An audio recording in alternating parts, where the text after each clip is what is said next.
Sometimes you need to read the room.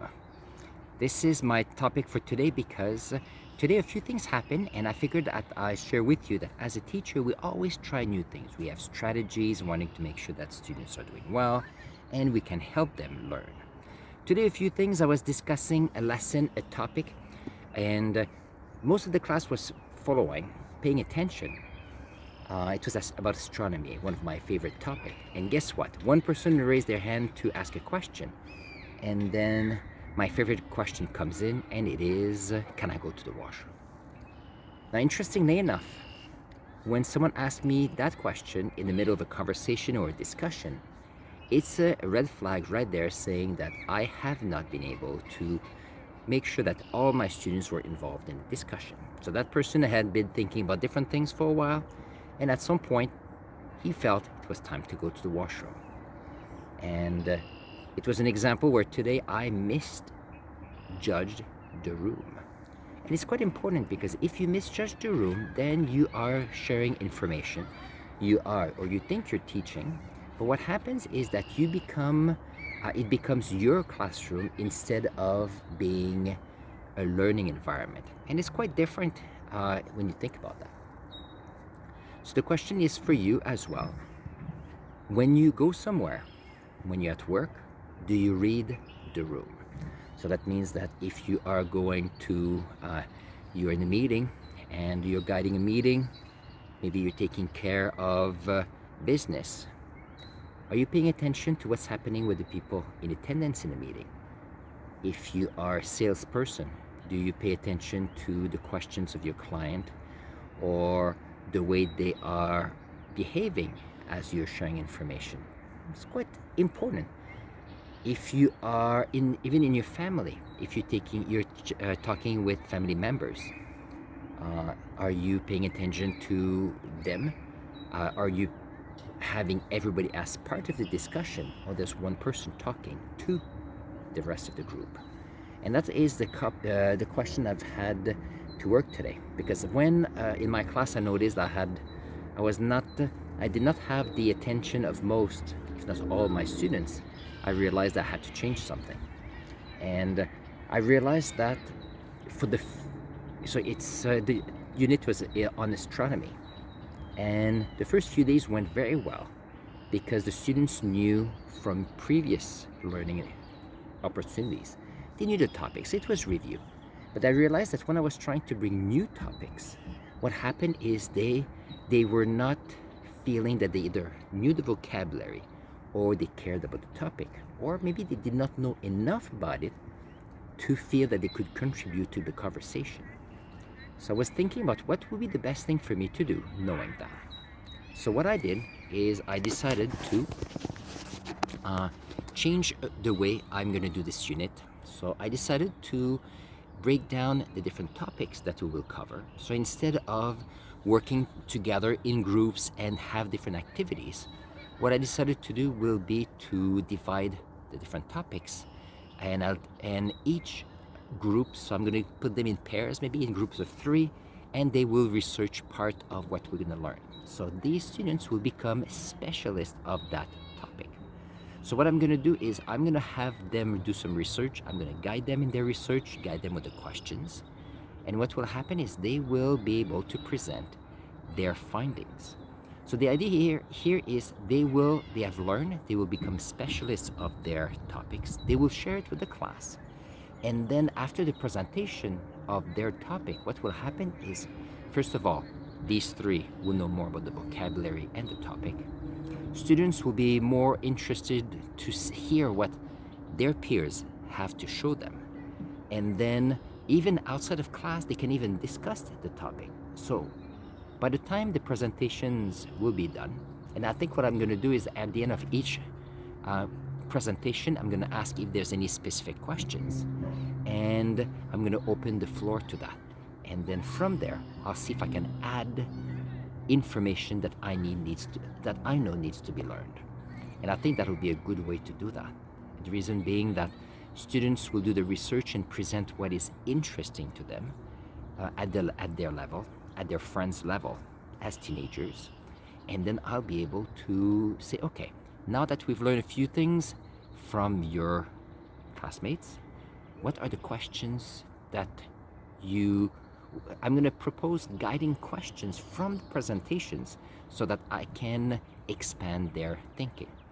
Because in the last, since COVID, what I realized is that often when students are doing projects, they go online, they cut and paste, they put it on presentations, and more I notice that students are reading their projects. And what happens is that when they read their projects, that means that they are going online. They cut and paste, they might edit a few things, then they read their script. So what happens is they don't really know the topic. They just read words to make teachers feel happy, but they don't necessarily have understanding of what they're saying. Because I know that because we had presentations this week, and some of the students were asking if I was to ask them questions on the spot about the topics.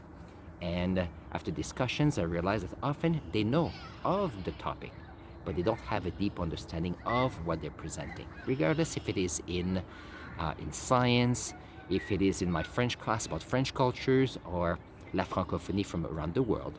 What happens is they know information, but then they may not have a deeper understanding. And I think that ChatGPT has something to do with that. Because it's so easy right now. You go online, you use AI, you ask them questions, or you know what, they use the teacher's question that they put into ChatGPT, and they have an answer. And I used the ChatGPT at some point to look at what was the output or the answers, and then we discussed the answers. Because the answers is a great B. The AI does a great job for B. Well, it has information, it put a few things together. There's some analysis of the information, but there's not a deep understanding of what the topics are. And on top of that, when I have presentations, I don't really want to know what ChatGPT or an AI can do. Because if you think about that, I could go and use the AI and get the information. That's not what interests me. What interests me is having students share about their learning. And that's what brings the colors in their research.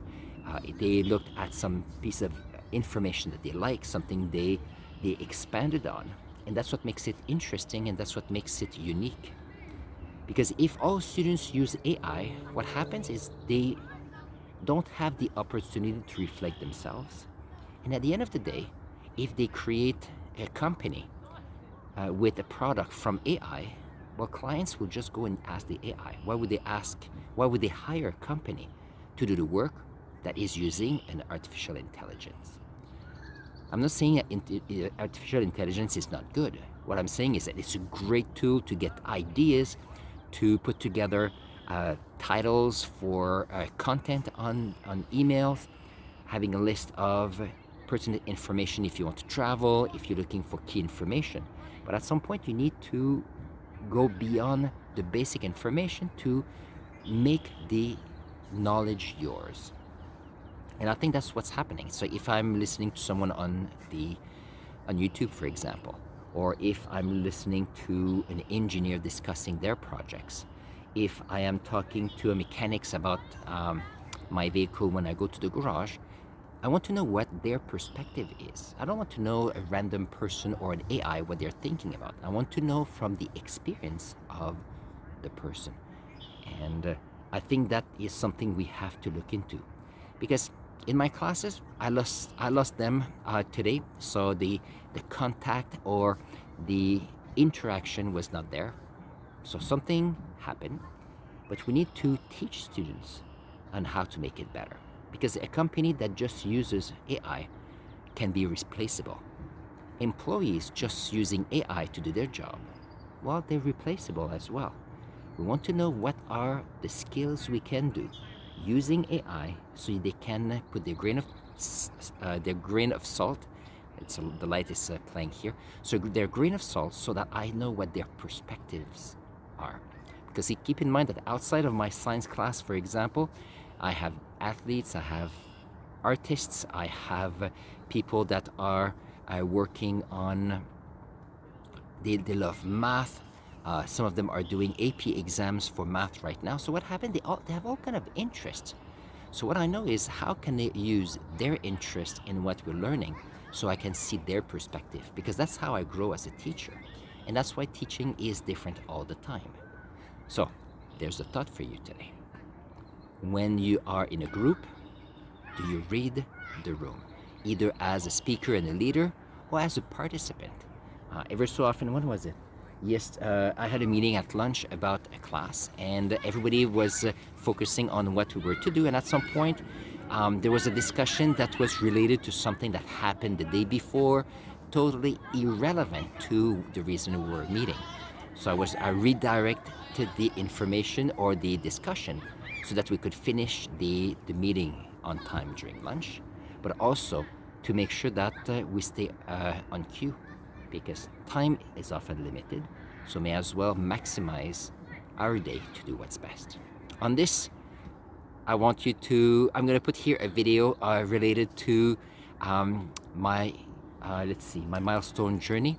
I want you tonight to write in the comments below, what is your trick to better read the room so that you can be a better contributor in that setting. On this, I'm going to see you in the next video.